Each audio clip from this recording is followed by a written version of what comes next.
नमस्कार दोस्तों, स्वागत है आपका हमारे चैनल रावली पाठशाला पर। आज अपने 49 डे चैलेंज का डे 14।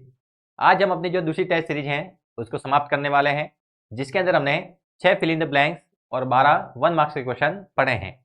और उसी की प्रैक्टिस के लिए हमने सुबह आपके लिए एक सैंपल पेपर हमारे ऐप रावली अकेडमी पर अवेलेबल करवाया था। हमें आशा है कि आपने उसे हल किया होगा। तो उसी सैंपल पेपर को आज हम इस क्लास के अंदर सॉल्व करने वाले हैं, ताकि आपको अपनी तैयारी का एक एनालिसिस हो जाए कि किस प्रकार से अपनी तैयारी चल रही है, वहां से हम कितने क्वेश्चन को सही कर पा रहे हैं। तो जुड़े रहना हमारे चैनल के साथ में, और 49 दिनों का ये जो चैलेंज है वो आपको भी कंप्लीट करना है, ताकि बोर्ड एग्जाम 2025 में आपके भी अच्छे अंक आ जाए। कल न्यूज आई है कि अपने जो बोर्ड एग्जाम 2025 है वो 6 मार्च से हो सकते हैं। तो आपको उसी को ध्यान में रखते हुए अपनी तैयारी करनी है। अपने ये जो 49 डेज का चैलेंज है वो 6 मार्च को होने वाले एग्जाम में बहुत ही लाभदायक साबित होगा। तो क्लास के साथ में रेगुलर जुड़े रहें, क्लास को अधिक से अधिक लाइक करें, अधिक से अधिक शेयर करें, और चैनल पर अगर पहली बार आज आए हैं तो उसको बिना सब्सक्राइब किए नहीं जाना है। स्टार्ट करें अपने फिल इन द ब्लैंक्स वाले क्वेश्चन।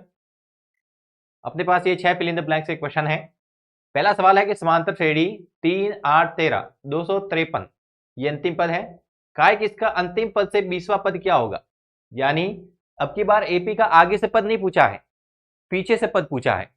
तो जब भी हमें एपी का पीछे से पद निकालना होता है तो किस प्रकार से हल करते हैं वो एक बार देख लेते हैं। एपी है अपने पास 3 8 13 53। जो एपी है वो है अपने पास 3 8 13 और लास्ट में है 253। अगर आगे से कोई पद निकालना है तो सिंपल है, लेकिन जब भी पद पीछे से निकालना होता है तो आपको क्या करना है, उस एपी को पलट देना है। उस एपी को क्या कर देना है, पलट देना है, कि जो पद पीछे हैं वो कहाँ लेके जाना है आगे, आगे वाले पद कहाँ लेके जाने हैं पीछे। अब देखना यहाँ पर हुआ क्या, कि जैसे ही अपने पास ये 3 था, फिर 8 आया, फिर 13 आया, मतलब 3 के अंदर 5 जुड़ रहा है तब जाके 8 बना है। तो 8 में भी 5 जुड़ेगा तभी अगला पद बनेगा। यानी जो एपी है इसके अंदर जो सार अंतर है वो प्लस का 5 है। यानी 3 + 5 8, 8 + 5 13। तो वैसे ये जो 253 है ये भी तो किसी संख्या में 5 जोड़ने पर आया होगा। तो 253 से पहले कौन सी संख्या थी वो हमें निकालनी है। तो 253 से पहले जो संख्या होगी वो इससे 5 कम होगी, तो उसको हम क्या लिख सकते हैं, 248। और उससे पहले जो संख्या होगी वो इससे भी 5 कम होगी, तो उसको क्या लिख सकते हैं, 243। यानी ये एपी ऐसे ही चल रही थी, और यहाँ पर अपने पास एक पद आया था 243, फिर आया होगा 248, और फिर आया होगा 253। तो इस प्रकार से इस एपी का निर्माण हुआ है। इसके बीच में और भी पद होंगे। तो हम क्या कर रहे हैं कि ये जो एपी है वो हमें सवाल में गिवन है, हमें इसका पीछे से 20वां पद निकालना है। अगर इस एपी को हम पलट देते हैं और पलटने के बाद में जो दूसरी एपी बनेगी उसके आगे से 20वां पद अगर निकालेंगे तो वो इसका पीछे से ही 20वां कहलाएगा। तो हमें क्या करना है, इस एपी को पलट देना है। अब जैसे ही इसको पलटेंगे तो ये जो अंतिम पद है वो हो जाएगा प्रथम पद। तो ये बन जाएगा अपने पास 253।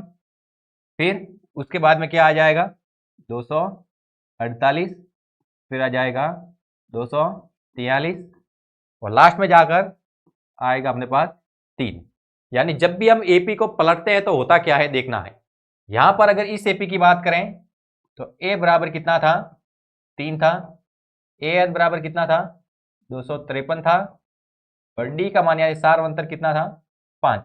अब जैसे ही एपी को पलट दिया है तो यहां पर अपने पास जो ए है वो आ गया है 253, ए एन है वो हो गया है 3, और डी का मान यानी ए टू में से ये वन घटाए, यानी 248 में से 253 घटाएंगे तो ये आ जाएगा -5। यानी एपी को पलटने पर क्या फर्क आता है, जो प्रथम पद है वो अंतिम पद बन जाता है, अंतिम पद है वो प्रथम पद बन जाता है, और जो सार्वंतर है उसका चिन्ह वो परिवर्तित हो जाता है। तो अब ये जो हमने एपी पलटी है इसका आगे से 20वां पद निकाले तो वो जो पहले वाली एपी था उसका पीछे से 20वां पद होगा, तो इसका हमें 20वां पद निकाल देना है। यानी A20 ये हो जाएगा A + 19 डी। ए का मान 253 प्लस 19 इंटू डी का मान -5, यानी ये हो जाएगा 253 - 95, घटाएंगे तो आ जाएगा 158। यानी इसका जो अंतिम पद से 20वां पद होगा वो कितना आ जाएगा 158। तो यहाँ पर लिख देना है 158। बिंदु 3, -4 तथा 5,2 के मध्य दूरी क्या है? दूरी के लिए दूरी सूत्र इस्तेमाल करते हैं, तो दूरी सूत्र लिखना है। दूरी सूत्र लिखते हैं x2 - x1 का whole square plus y2 - y1 का होल स्क्वायर। अब जो पॉइंट थे वो क्या थे? 3, -4 और 5,2।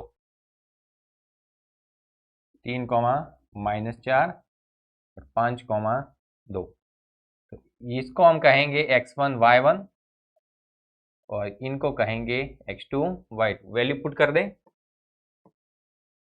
तो x2 - x1 यानी 5 - 3 उसका whole square plus y2 - y1 यानी 2 - -4 यानी हो जाएगा 2 + 4 उसका होल स्क्वायर।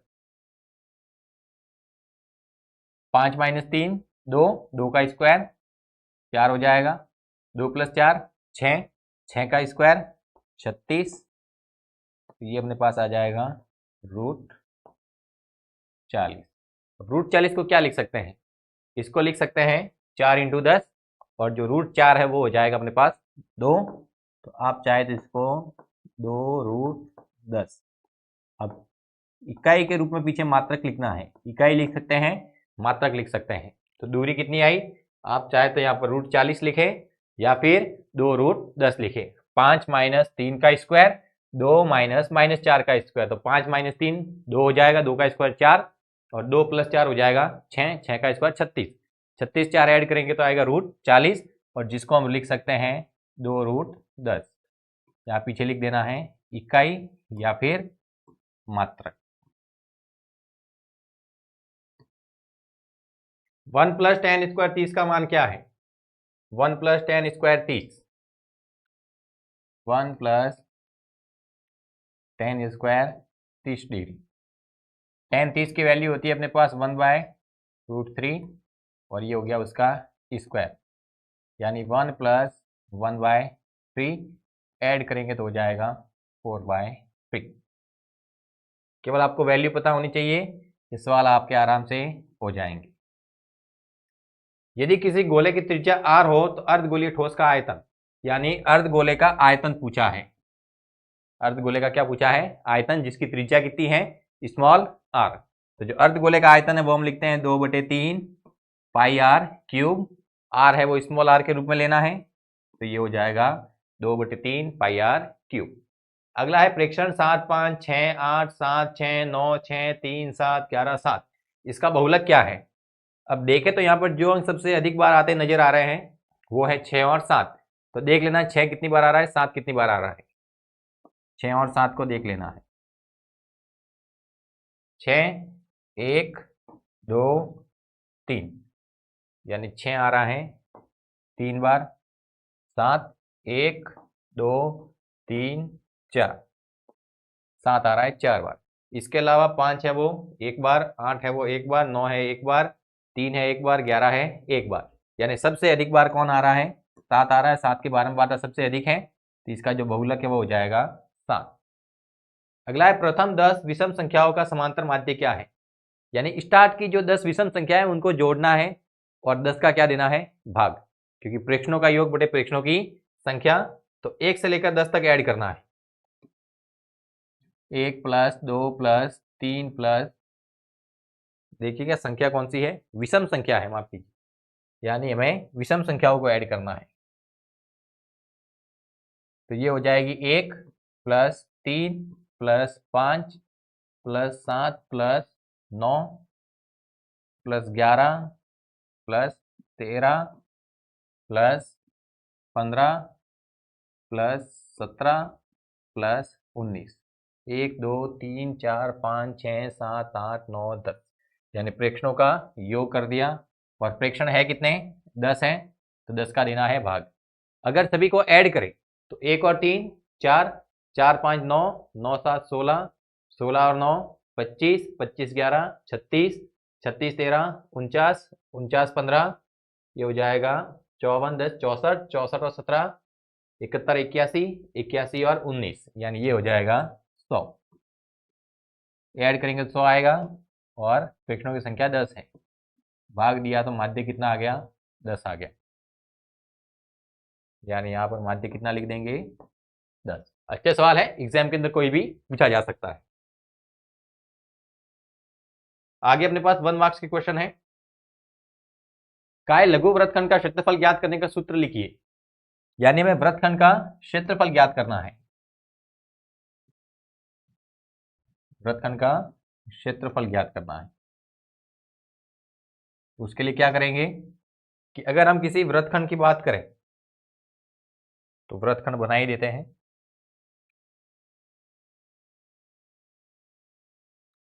जैसे ये कोई वृत्त है, इसके अंदर हम क्या करते हैं कि जीवा द्वारा 2 टुकड़े कर देते हैं। तो इसके जो टुकड़े हुए वो 2 प्रकार के, एक है वो बड़ा टुकड़ा है, एक है वो छोटा टुकड़ा है। अब ये जो टुकड़े हैं वो वृत्त के हैं तो इनको वृत्तखंड कहेंगे। छोटा टुकड़ा है तो लघु वृत्तखंड, बड़ा टुकड़ा है तो दीर्घ वृत्तखंड। हमें इस लघु वृत्तखंड का क्षेत्रफल ज्ञात करना है। तो उसके लिए क्या करेंगे कि अगर ये अपने पास वृत्त का केंद्र है अगर, तो ये जो जीवा के किनारे हैं इनको इस केंद्र से मिला देंगे। तो यहाँ पर एक एंगल बनेगा जिसको हम क्या कहेंगे? थीटा। यहाँ से यहाँ तक ये जो डिस्टेंस है वो त्रिज्या है, इसको आर से दिखाएंगे।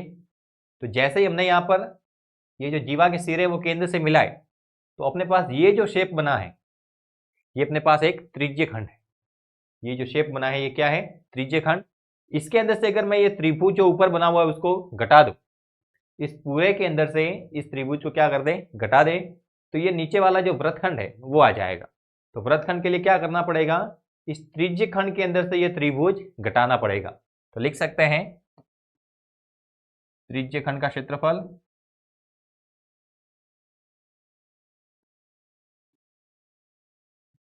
और उसके अंदर से क्या घटाना है? त्रिभुज का क्षेत्रफल। और त्रिज्य खंड का हम क्षेत्रफल लिखते हैं थीटा बटे 360 degree into pi r square. ये त्रिज्य खंड का क्षेत्रफल हो गया और उसके अंदर से त्रिभुज का क्षेत्रफल घटाना है। अब त्रिभुज का क्षेत्रफल वैसे हम लिखते हैं 1/2 इंटू आधार इंटू ऊंचाई, लेकिन यहाँ पर जो त्रिभुज के अंदर एंगल है वो अलग अलग होंगे, तो वहां पर आधार और ऊंचाई निकालने के लिए अपने बहुत सारी समस्या सामने आएगी। उसका हम एक शॉर्ट में इलाज निकालते हैं, एक फॉर्मूला बनाते हैं दूसरा, और वो हम लिखते हैं 1/2 आर स्क्वायर साइन थीटा। ये भी जो फॉर्मूला है वो त्रिभुज के क्षेत्रफल का ही है, लेकिन इससे क्या होगा कि अपने अगर थीटा की वैल्यू पता चल गई और त्रिज्या पता है तो त्रिभुज का क्षेत्रफल है वो हम आसानी से ज्ञात कर सकते हैं। यानी हम यहाँ पर वृत्त का जो वृत्तखंड का क्षेत्रफल है उसको हम लिख सकते हैं त्रिज्य खंड का क्षेत्रफल माइनस त्रिभुज का क्षेत्रफल। यानी अगर वृत्तखंड का क्षेत्रफल चाहिए तो त्रिज्य खंड के क्षेत्रफल में से त्रिभुज का क्षेत्रफल घटाना पड़ेगा। आप चाहे तो इसकी जगह 1/2 इंटू आधार इंटू ऊंचाई वाला कॉन्सेप्ट भी काम में ले सकते हैं। उसके लिए आपको आधार और ऊंचाई पता होनी चाहिए। अगला सवाल, शीशे की ठोस गोली की त्रिज्या 3 सेंटीमीटर हो तो उसका आयतन ज्ञात करना है। यानी मैं त्रिज्या दे रखी है और ये शीशे की ठोस गोली है, यानी एक गोले के आकार की है, उसका आयतन ज्ञात करना है। आर का मान दिया हुआ है कितना है? 3 सेंटीमीटर, और गोले का आयतन पूछा है, यानी गोले का आयतन वो हम लिखते हैं 4/3 पाई आर क्यूब। यानी ये हो जाएगा 4/3 पाई की जगह पाई, आर का क्यूब मतलब 3 इंटू 3 इंटू 3, एक 3 से एक 3 कट जाएगा, तो ये आएगा 3 इंटू 3 9, 9 इंटू 4 ये आ जाएगा 36 और पाई। अब चाहे तो पाई की वैल्यू रख सकते हैं और पाई की वैल्यू नहीं रखते हैं तो भी कोई दिक्कत नहीं है। त्रिज्या सेंटीमीटर में थी तो ये हो जाएगा सेंटीमीटर क्यूब। गोले का आयतन केवल फॉर्मूला पता होना चाहिए 4/3 पाई आर क्यूब। अगर अर्ध गोले का आयतन कहा जाए तो 2/3 पाई आर क्यूब। अगला सवाल, एक घनाभ की माप 18 centimetre into 12 centimetre into 9 centimetre हो तो उस घनाभ को पिघलाकर 3 सेंटीमीटर बुझा के कितने घन बनाए जा सकते हैं। अब आयतन में सबसे बड़ी शानदार चीज ये है कि जितना आयतन पहले था उसको तोड़ेंगे तो भी आयतन उतना का उतना रहेगा। यानी कोई बड़ी वस्तु है उसका कुछ ना कुछ आयतन होगा, उसको तोड़कर अगर हम छोटी छोटी चीजें बना रहे हैं तो सारी छोटी चीजों का जो आयतन होगा वो उस बड़ी वस्तु के आयतन के बराबर ही आएगा। यानी यहां पर अपने पास घनाभ है, घनाभ को तोड़कर घन बना रहे छोटे छोटे, तो उस बड़े घनाभ का आयतन कहें या छोटे घनों का आयतन के, बड़ा जो घनाभ है उसका आयतन और उन छोटे घनों का आयतन आपस में क्या रहेगा, बराबर रहेगा। हमें छोटे घनों की संख्या ज्ञात करनी है, जो छोटे घन बनाए हैं उनकी संख्या ज्ञात करनी है। तो कल जब हमने जो क्लास ली थी उसके अंदर बताया था कि जब भी संख्या निकालनी होती है तो क्या करते हैं, जो बड़ा आयतन होता है उसमें छोटे के एक आयतन का भाग दे देते हैं, तब जाके अपने पास संख्या आती है। तो अपने पास बड़ा घनाभ है तो घनाभ का आयतन निकाल देते हैं पहले।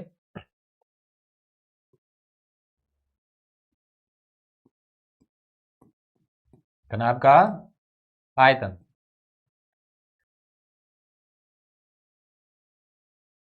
L into V into H,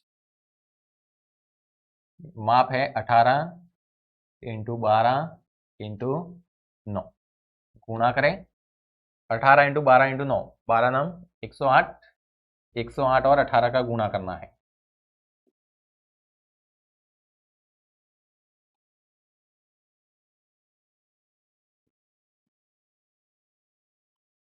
ये आएगा 4,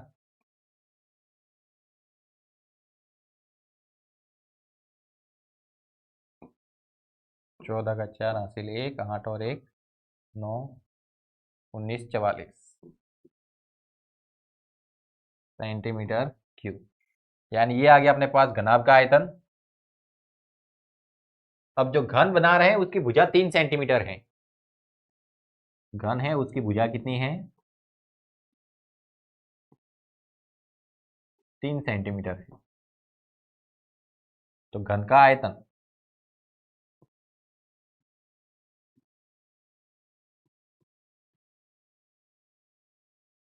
घन का आयतन क्या लिखते हैं, ए क्यूब यानी भुजा क्यूब, तो हो जाएगा 3 का क्यूब यानी V2। ये आ जाएगा अपने पास 3 का क्यूब 27 सेंटीमीटर क्यूब। हमें क्या ज्ञात करना है, छोटे घनों की संख्या यानी नंबर ज्ञात करना है। तो V1 के बटे में क्या लिख देंगे, V2।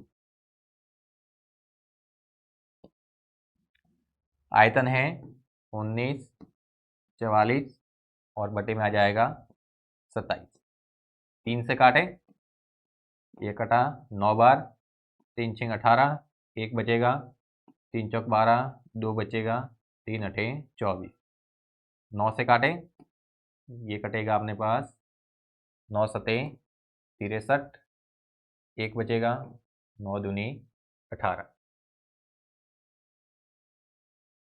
9 से काटा, 9 से 63, 1 बचा, 18 में 9 का भाग 2 बार, यानी n बराबर आ गया 72। यानी कितने घन बनाए जा सकते हैं, अगर उस घनाभ को पिघला दे और वहां से 3 सेंटीमीटर भुजा के छोटे छोटे घन बनाए तो जो घनों की संख्या आएगी वो कितनी आ जाएगी, 72। यानी पहले तो जो बड़ा घनाभ है उसका आयतन निकाल देना है, फिर वहां से हम छोटे घन बना रहे हैं तो माना कि छोटे घन बनाए n, तो n छोटे घनों का आयतन और बड़े घनाभ का आयतन बराबर होगा। तो लिख सकते हैं n इंटू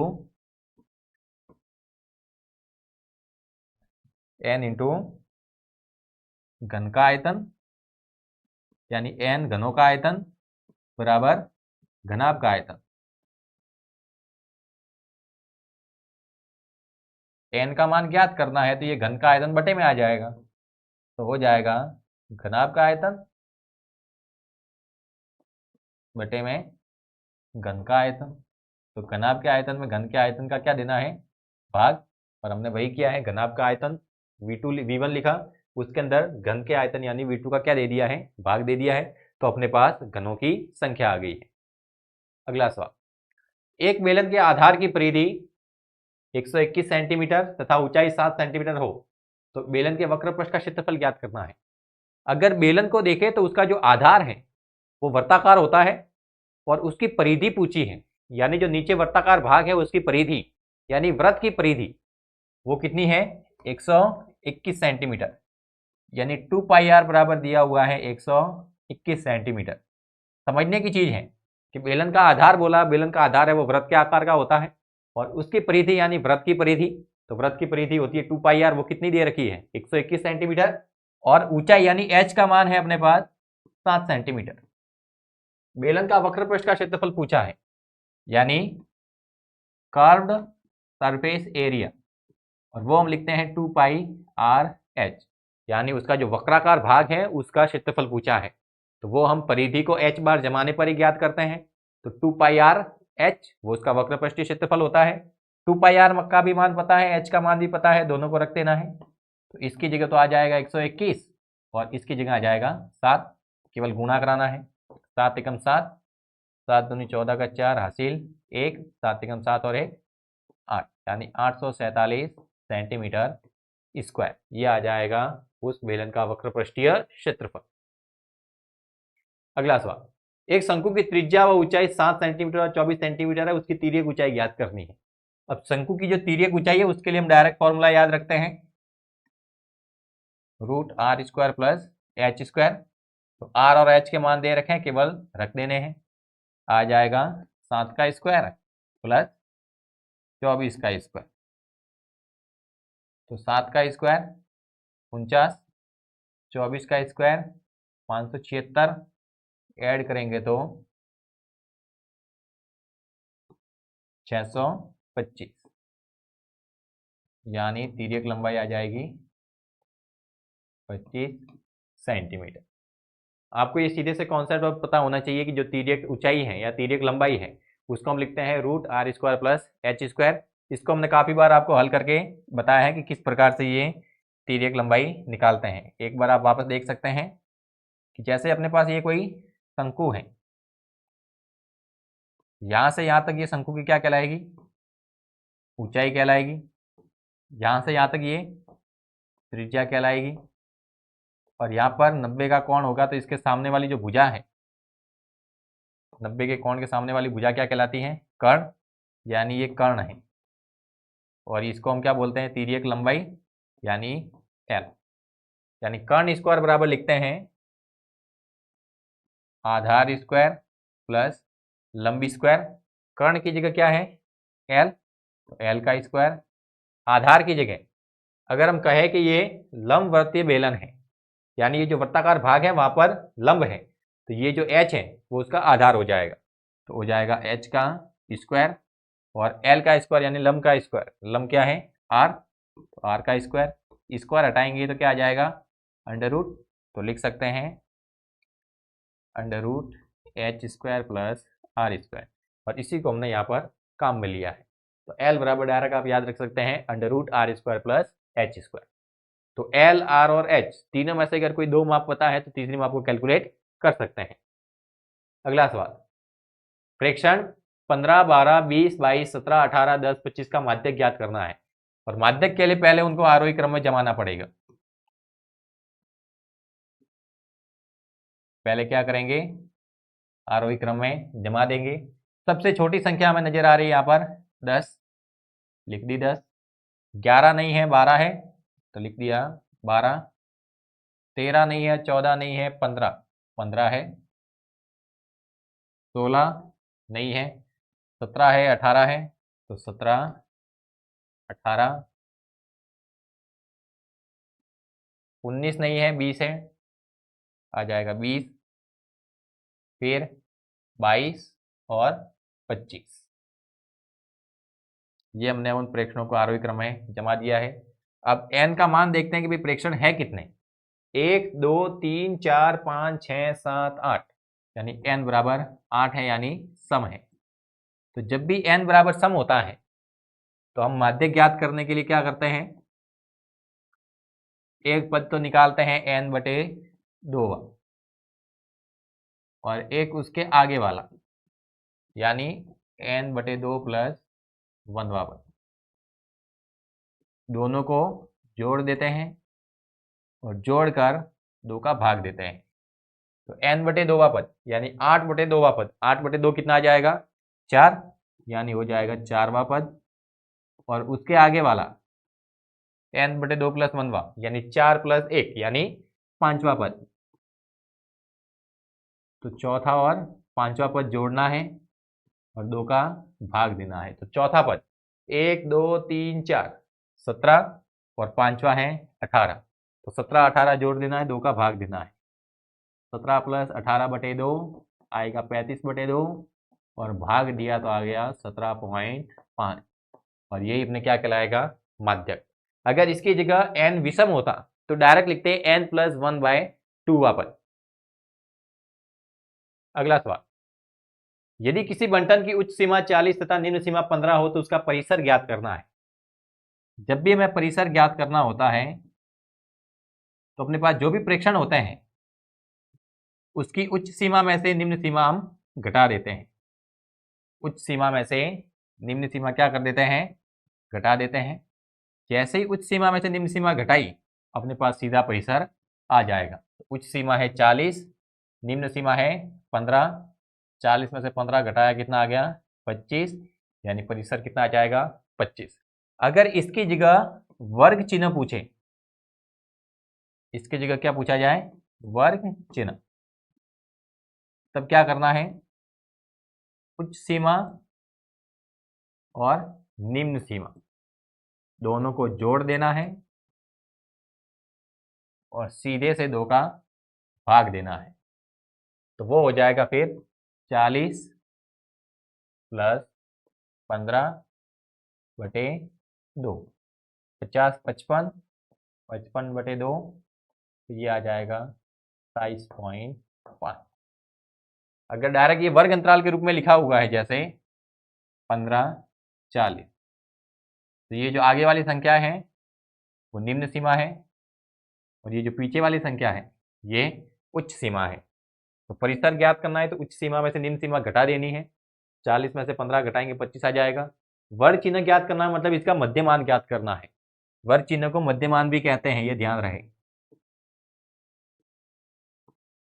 तो मध्यमान और वर्ग चिन्ह एक ही चीज होती है। हो सकता है आप वर्ग चिन्ह भूल जाए तो आपको ध्यान रखना है मध्यमान ही वर्ग चिन्ह होता है। मध्यमान मतलब बीच का मान। तो दोनों को जोड़ देंगे और 2 का भाग देंगे तो वो उनके बीच की वैल्यू आएगी। अगला सवाल, यदि किन्हीं 6 प्रेक्षणों का माध्य 4 हो तो उसमें 7वां प्रेक्षण क्या जोड़ा जाए कि माध्य 5 हो जाए। कहा है कि 6 प्रेक्षणों का माध्य 4 है, यानी अगर n बराबर 6 है तो जो x बार है वो कितना है, 4। यानी माध्य बराबर हम क्या लिखते हैं,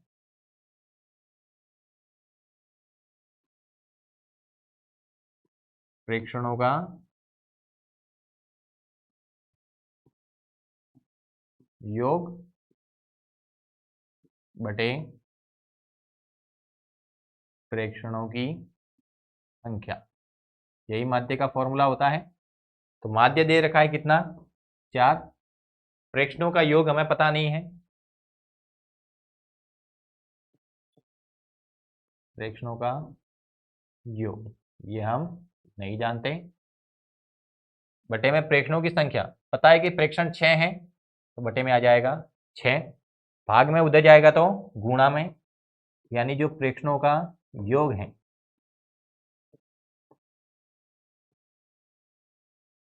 प्रेक्षणों का योग है वो कितना आ गया, 24। प्रेक्षणों का योग कितना आ गया, 24।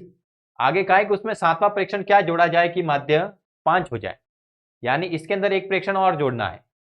माना कि इसके अंदर जो हम प्रेक्षण जोड़ रहे हैं वो x है, वो प्रेक्षण क्या है, x है। तो जैसे ही x जोड़ेंगे, जैसे ही x जोड़ेंगे तो जो माध्य है वो क्या हो जाएगा, 5 हो जाएगा। यानी अगर हम कहें कि n बराबर कितना है, 7, तब x बार कितना हो जाएगा, 5। तो वापस माध्य आ जाएगा 5। प्रेक्षणों का योग पहले कितना था, 24 था। पहले प्रेक्षणों का योग कितना था, 24। अब कितना जोड़ रहे हैं, अंदर x जोड़ रहे हैं, तो अब हो जाएगा 24 + x, क्योंकि पहले जो प्रेक्षण थे 6 उनका योग आ रहा था 24। तो अब हम उसके अंदर एक और जोड़ रहे हैं और वो क्या जोड़ रहे हैं वो हमें पता नहीं है, तो वो उसको हमने x माना है। तो अब की बार जो प्रेक्षणों का योग है 6 प्रेक्षण तो ये और ये 7वां प्रेक्षण, यानी x और जोड़ दिया और संख्या कितनी है, अब हो जाएगी 6 से 7।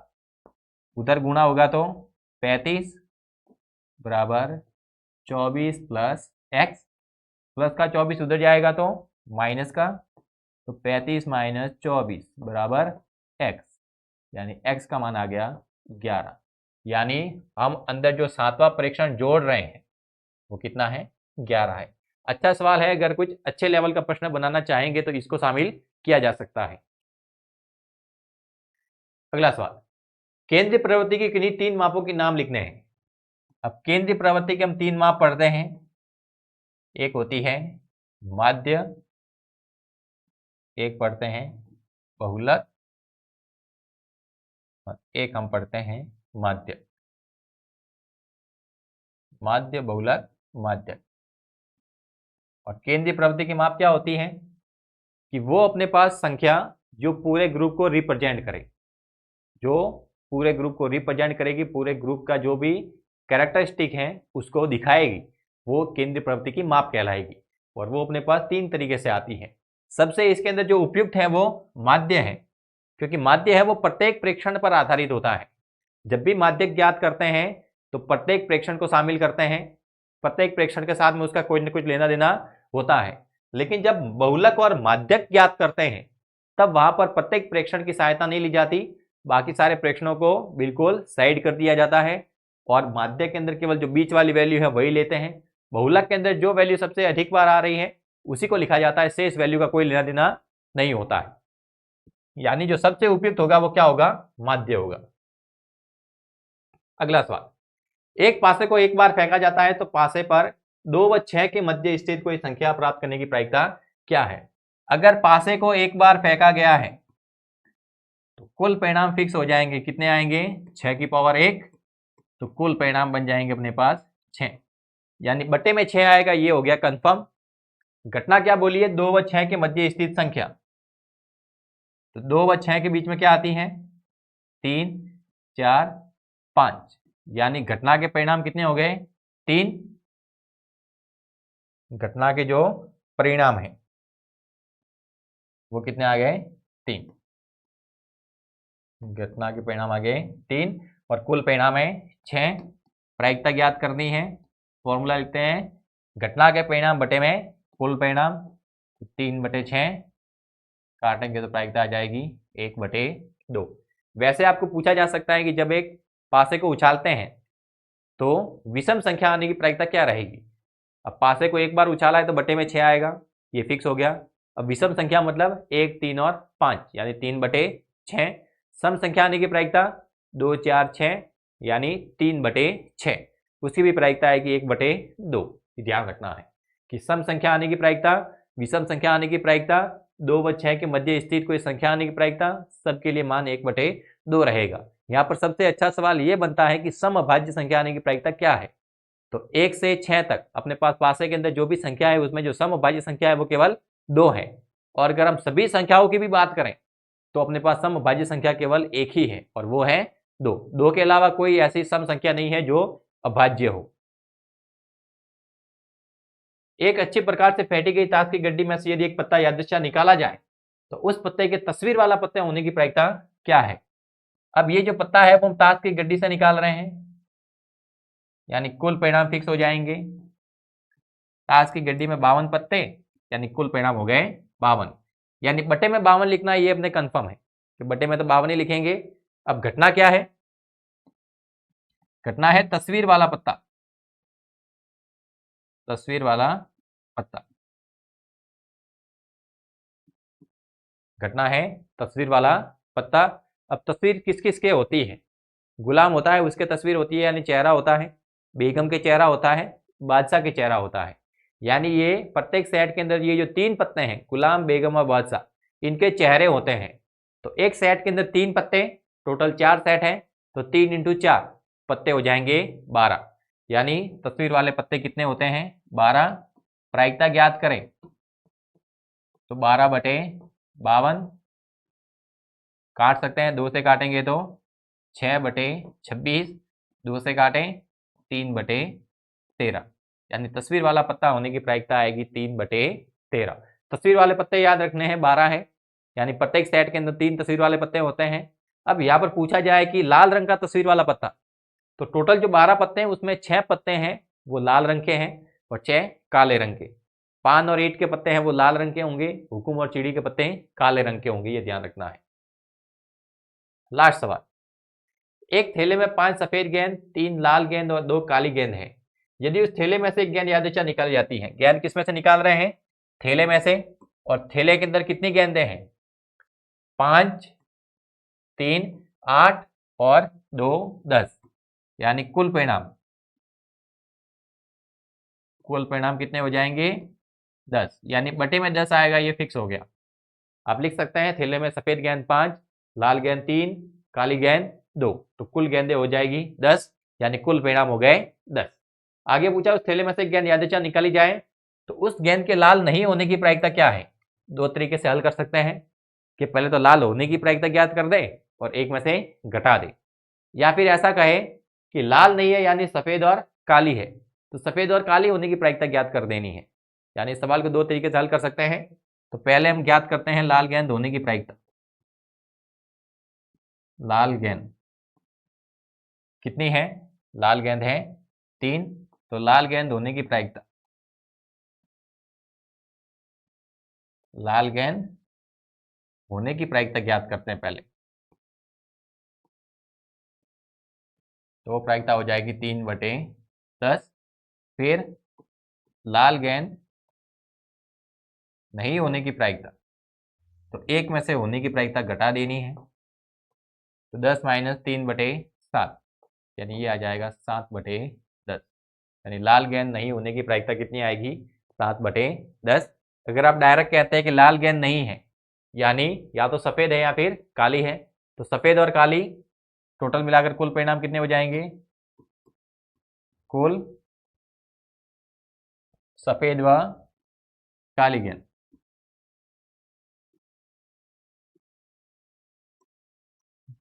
कितने हैं? 7। तो प्रायिकता क्या आ जाएगी? घटना के परिणाम यानी लाल गेंद नहीं होना, तो लाल गेंद नहीं यानी काली और सफेद गेंद होना, तो काली और सफेद गेंद कितनी है? 7, और कुल गेंदें हैं 10। प्रायिकता आ जाएगी 7/10। दोनों तरीकों से जो प्रायिकता का मान आएगा वो समान आएगा। तो इसके साथ ही अपने ये फिल इन द ब्लैंक्स और 1 मार्क्स क्वेश्चन की जो सेकंड टेस्ट सीरीज थी वो यहीं पर समाप्त होती है। अगली टेस्ट सीरीज हम 2 मार्क्स की स्टार्ट करेंगे।